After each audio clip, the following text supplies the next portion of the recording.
Hi, Dr. Jen here.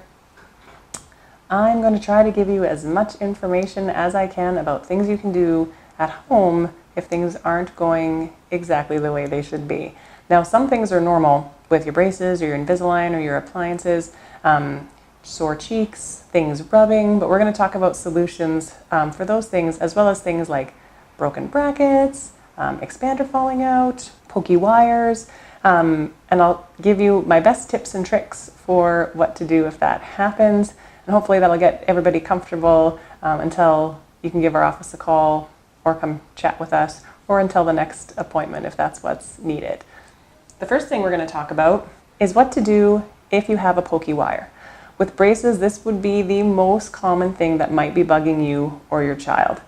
When we put wires in, especially at the very beginning, the wire's going into all the little ups and downs in those teeth that aren't perfectly straight. And as those teeth start to move and they start to get straighter, they take up less space.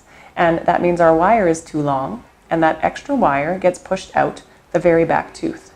And so you or your child might be feeling something poking at the very back of their mouth because that wire has slid to the back. And so if that's uncomfortable, it can make it really difficult to eat. You can get a canker sore back there, even a cut, it could bleed a little bit. And so you want to be able to get that comfy. There's two different ways that I recommend to make that feel better. So I'm going to show both of them to you, and you can use either one. We usually give you a little package of wax.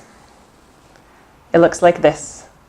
And inside is a whole bunch of wax, and that wax is great for covering up any rough edges on your brackets, but it's also good if a wire is poking, especially if you can't get back there with anything to cut it. We'll go over that in a second. What you want to do with your wax, you want to take a little tiny piece, roll it up in a ball, make it nice and warm. Inside the mouth, you want to get it as dry as possible. If we're heading to a back edge of a wire, you're going to get this really warm. You're going to use maybe Kleenex or paper towel somewhere in there and try to dab it dry. This works too. Air, suck all the spit out, swallow. The drier it is, the better the wax is going to stick. And then what you're going to do is get this little piece of wax all nice and soft, and you're going to get it all the way back to where the wire is sticking out, okay? And you're going to cover it with wax, okay? That wax is going to put a little soft spot on the wire so it can't be pokey. The key here is getting it dry and using just a small amount, just enough, and you want to mold it all the way over the edge. Now the wax is going to come off eventually, either with brushing or eating. That's okay. Don't worry if you swallow the wax. There's nothing harmful in it. It will just pass through your system.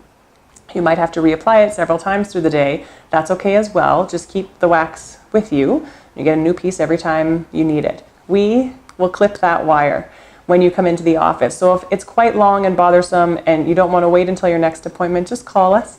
We'll have you pop in quick, and any one of my lovely assistants can clip the end of the wire for you. If the wax makes it okay and then your cheek feels fine, we'll cut it at your next appointment. But that's up to you. We want you to be comfortable.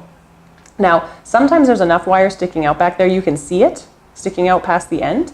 And if that's the case, then you can cut the wire if you can get something in there. Now I'm going to show a pokey wire where a bracket has come off. So you can see right here that there's a tooth here where used to be a bracket there, and now the wire is sticking out there, okay? That is another reason a wire could be poking. We chew on our back teeth. It's bouncing up and down, and sometimes in these early wires that are really soft, it'll break the last bracket off. That's okay, except that it causes a pokey wire back there. Most people have nail clippers at home. There's these little ones, the fingernail ones, the bigger toenail ones work as well. Get it really clean if you're going to stick it in someone's mouth. I took my dad's toenail clippers at one point when I had braces and boiled them in some boiling water before I stuck them in my mouth. But the first wires are quite soft, and the little clippers here are strong enough to cut the wire. If you make jewelry, you might have little wire clippers at home. Those work as well, but almost everyone has nail clippers, so this is usually the one I suggest you try. Basically what you want to do is locate where that pokey wire is, and if you can see the edge, then you can get back there. What you want to do is get as close, really close to this bracket, okay? So that there's as little wire sticking out past here as possible, Okay, now I'm going to try to do this so you can actually see me do it. So the clippers are going to come in from the front of the mouth, okay, this way, and I'm going to get the clippers all the way back here. You're going to squeeze, and you're going to take that little piece of wire right away. Now, the wire might not be perfectly tight up against this tooth, and that's okay. That might mean it's still a little bit pokey right there. That's when your wax comes in handy.